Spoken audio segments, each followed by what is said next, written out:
পুনৰ ৰাজ্যত সংঘটিত হৈছে এটা অমানৱীয় ঘটনা।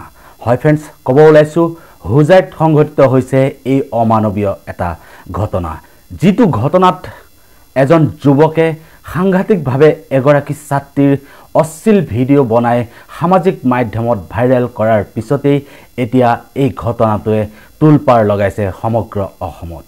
হয় ফ্ৰেণ্ডছ, এই যুৱকজন যে দেখিছে, এই যুৱকজনৰ নাম হৈছে বিশ্বজিৎ দাস। এই যুৱকজন পেছাত এজন ব্যক্তিগত শিক্ষা খণ্ডৰ এজন শিক্ষক। তেওঁ এগৰাকী ছাত্ৰীক টিউচন কৰাৰ চলেৰে সেই ছাত্ৰীজনীৰ লগত অশ্লীল ভিডিঅ' বনোৱাৰ পিছতেই যেতিয়া সামাজিক মাধ্যমত ভাইৰেল হৈ পৰিছিল, তাৰ পিছতেই সেই ছাত্ৰীগৰাকীৰ পিতৃৰ হাতত যেতিয়া এই ভিডিঅ'টো পৰিছিল আৰু তাৰ পিছতেই তেওঁ এতিয়া ৰাইজৰ ৰোষত পৰি এই অৱস্থা হৈছে।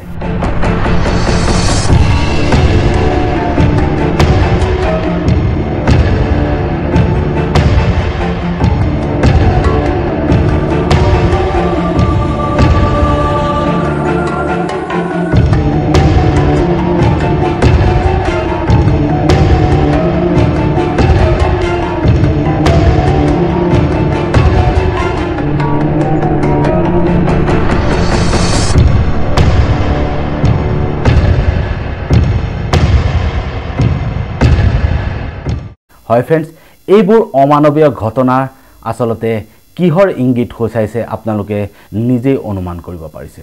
এতিয়া বৰ্তমান এইজন যুৱক আৰক্ষীৰ জিম্মাত।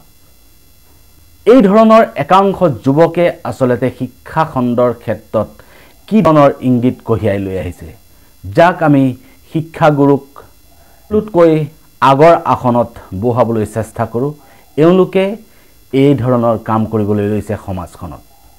তেনে ক্ষেত্ৰত এইজন যুৱকৰ শাস্তি কি হোৱাটো উচিত, আপোনালোকে নিজৰ মন্তব্য কমেণ্ট বক্সত দিয়ক। আৰু লগতে এতিয়া এই যুৱকজনক যিহেতু আৰক্ষীৰ জিম্মাত লোৱা হৈছে, অনাগত দিনত তেওঁৰ সকলোবোৰ আপডেট আপোনালোকৰ মাজলৈ লৈ আহিম। এই ক্ষেত্ৰত স্থানীয় ৰাইজৰ কিছু মন্তব্য আপোনালোকে শুনক। এজন শিক্ষকৰ বিৰুদ্ধে পূৰ্বে অভিযোগ আহিছে, যথেষ্ট অভিযোগ আছে।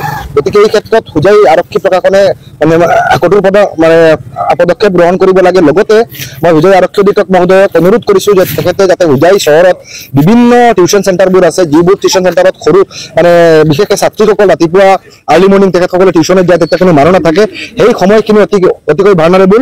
আৰু হোজাই চহৰত আপোনালোকে জানে ইতিমধ্যে যে এডুকেশ্যনৰ হাব হৈ পৰিছে, আৰু অসমৰ বিভিন্ন প্ৰান্তৰ পৰা ছাত্ৰীসকল আহি ইয়াত হোষ্টেলত থাকি পিজিত থাকি তেখেতসকলে অধ্যয়ন কৰি আছে।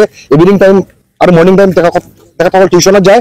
গতিকে তেখেতসকলৰ নিৰাপত্তা সুনিশ্চিত কৰি সেই পাৰ্টিকুলাৰ সময়ত আৰক্ষীক টহল দিয়াৰ ব্যৱস্থা